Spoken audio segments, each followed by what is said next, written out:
Hi, my name is Eugene Ostashevsky. I'm the author of the Feeling Sonnets, which is my first book of poetry to come out in the UK, although it's my fourth to come out in the US. Um, my earlier, just my last book was called The Pirate Who Doesn't Know the Value of Pi, and it was about communication difficulties between pirates and parrots.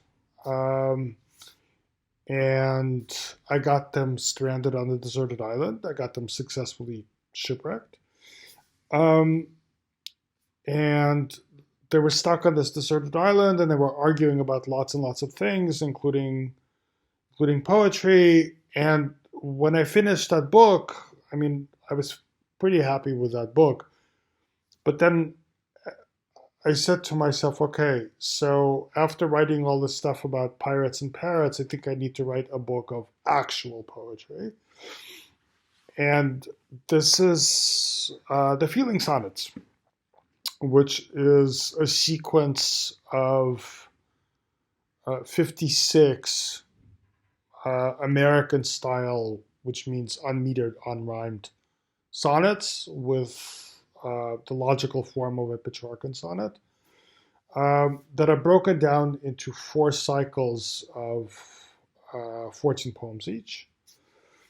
Um, um, and they're about different things. The last cycle is about translation.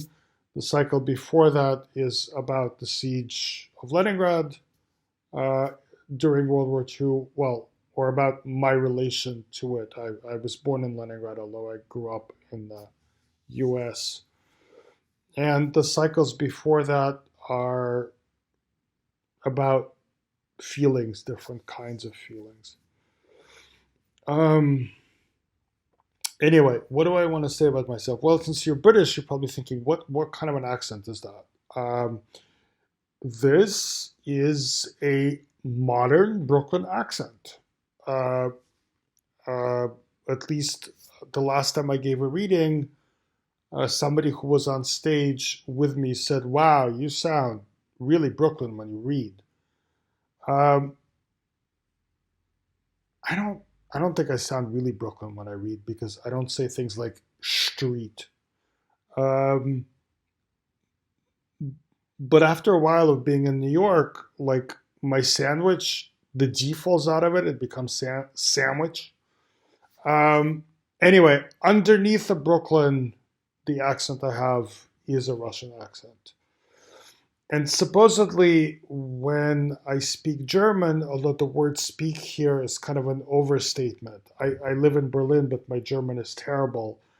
Supposedly, even though when I speak English I have a Russian accent, when I speak German, supposedly I have a French accent because French was my first foreign language that I learned in school.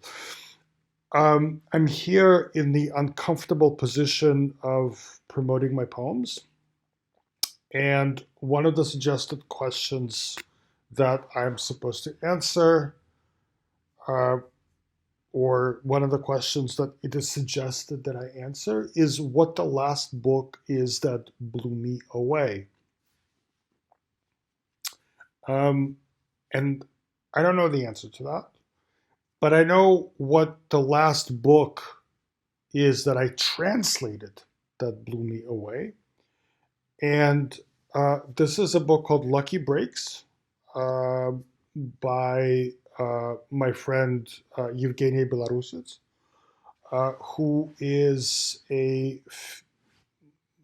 she's lots of things, but one of the things she is a fiction writer who resides in Kiev.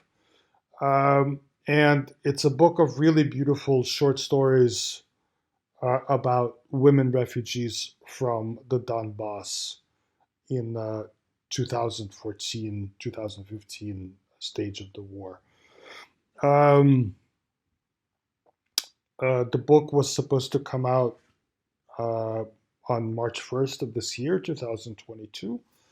On February 23rd, I was in New York and I received a box of author copies.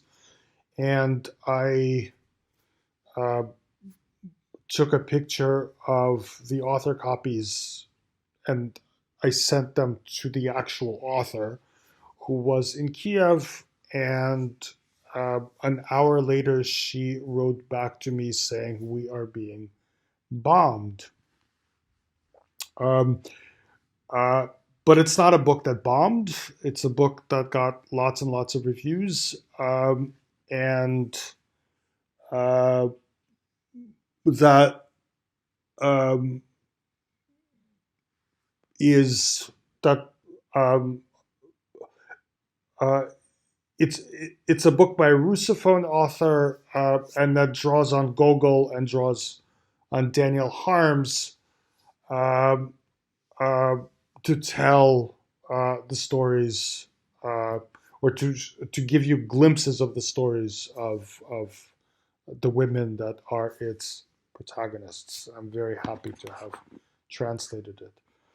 Um, Another question that it is suggested that I answer is whether I have a favorite piece in the new collection, which is a bit like saying,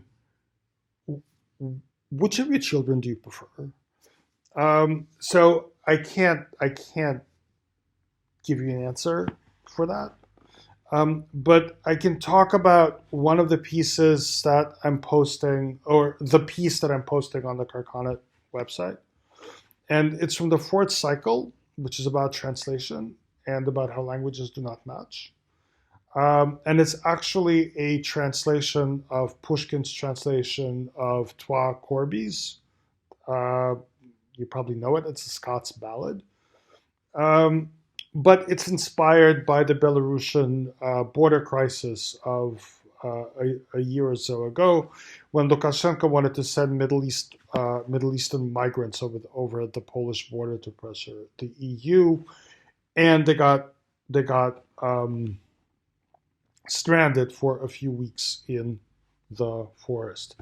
So I'm going to read it to you.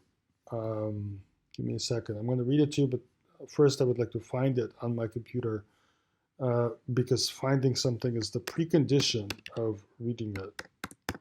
Hang on. I'm bearing the device of.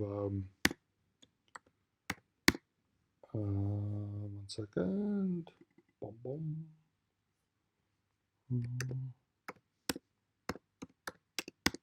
Okay. It looks like I'm going to have to remake this film. But I'm going to read this anyway. There are two magpies. One flies over to the other and says, "Tell me a song." It is the song of those who are asleep in the wood, on earth that is bones all the way down. Do they have gold rings or gold teeth? No, it's funny. Does anybody know why they're lost in the wood? No, it's funny. Only the authorities who feel misunderstood. Only the translator who left them at the mouth of the service road. Only the guard who guards the border against disorder. He practices in the cold behind the coils of concertina wire. What can we find to line our nest, where we can take our rest? That's still the magpie singing. Shall their bones line a layer over the bones that already are in the earth? Sure. It's not like they'll get in the way of the next layer. Earth enough for everybody. It's funny, says the poet. Our future is our history. How is it possible for me to protect my daughters? How is it possible for them to protect their daughters when they shall be shipped back to their countries, picked clean?